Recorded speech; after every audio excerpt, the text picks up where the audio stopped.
दीर्घ दिन धरी गाँव में रही पानी समस्या टोपाए पीवा पानी पाई लोक माने हेउथिले हंतसंत। तेणु एने बारंबार विभागीय अधिकारी को जणाइथिले भी ग्रामवासी समस्या प्रति केही दृष्टि देई नथिले। शेषरे पानी पाई हंतसंत हेउथबा बलांगीर जिला पाटनागढ़ ब्लॉक बालीपटा पंचायत अंतर्गत खलिया ग्रामर लोक माने तांको अभियोग संपर्क में आम कोणार्क लाइव प्रतिनिधि को जणाइथिले। पैन तो 3 मास गलान पानी किसी सुविधा नहीं, पैन बाल्टी भी नहीं बाहर बार हेटा पर कहनु जे हमें बोर री मोटर लगे देमु बोले से मोटर भी देखानी कि भल कर से मोटर लगौछन जे दिने भी दिन निजर पुड़ी जाउछे से पैन भी किछि केबे पई पारबानी रंधाबड़ा करी खौ 2 कोटी टका सरकार खर्चा करछि आर हमें पैन पई पारबानी भल कर गेले का काम दे दोछे। तबे ग्राम रे थिबा पानी समस्या संपर्क रे कोणार्क लाइफ रे न्यूज बाजिबा परे विभागीय अधिकारी माने चेतिछंती आउ खलिया ग्राम को आसी नूतन पानी पंप मोटर लगाई।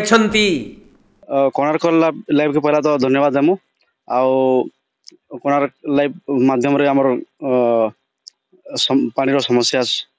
समाधान हो जाउची आउ से माने कंटिन्यू काम करूछन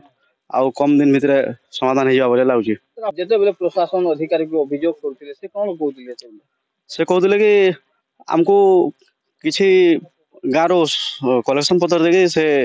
कामटा पैसा पत्र दियो बोली कहथिले किंतु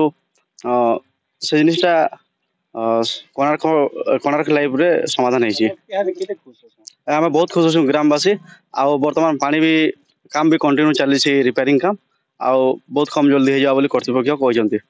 तबे प्रायतः विभिन्न स्थान रे देखा जाए लोक माने कौनसी समस्या नहीं विभागीय अधिकारी को जणाउथिले भी सेमाने कर्णपात करंती नहीं, किंतु सही समस्या संपर्क में गणमाध्यम रे खबर प्रसारण हेले निजर दोष दुर्बलता को लुचाइबा पई तत्पर होई पड़ंती विभागीय अधिकारी। जेपरी खलिया ग्रामवासी क्षेत्र में देखा मिलता बारंबार पाटनागढ़ ब्लॉक को जाई विभागीय अधिकारी को लिखित जणाइथिले भी पानी समस्यार समाधान होई नथिला। हेले कोणार्क लाइफ रे न्यूज प्रसारण हेबा परे विभागीय अधिकारी तत्पर होई नूतन पानी पंप लगाइछंती। सर्वप्रथमे तो मुझे कोणार्क लाइव के मुझे धन्यवाद देमी कहते कि आमर किछि दिन पूर्वर पाखापाखि 15 दिन पूर्वर आमर पानी समस्या थिला एवं ए समस्या के खबर पेकरी आमर कोणार्क लाइव आसिक जेन प्रचार प्रसार कले कर्तृपक्ष भी सजा खेले एवं घड़ी संधि मुहूर्त एवं युद्धकालीन भित्ति तांकर काम चलीछन ये पानी जोगाबार लगी आउ काम मध्य चलीछे। वर्तमान तामने देखा जाउछे संपूर्ण भाव से कार्यटा संपूर्ण हेबो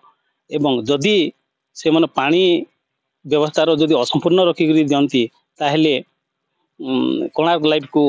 पुणी थरे आमे ए प्रचार प्रसार पाई एवं कर्तृपक्ष को सजाग करबा पाई तांको निमंत्रण करिवो एवं एई कोणार्क लाइव माध्यम रे मो गुटे मेसेज देबा लगे चाहूचे जे हमर खलिया रे केवल पानी समस्या नै न और उच्च कर्तृपक्ष निश्चित भाव एबे गुटे जल समस्या रही है। हमर ग्रीष्म प्रवाह बढ़ी चलছে 40 ରୁ 45 डिग्री आई अंचल रे जहाँ भी पानी जलर असुविधा होचे से असुविधा के टिके गुरुत्व देबे बोली मुई कर्तृपक्ष को आशा रखुचे एवं हमर एई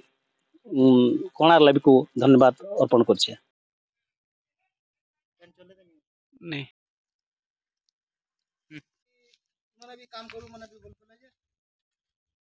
बलांगीर पलसी बरिहां रिपोर्ट कोणार्क लाइव।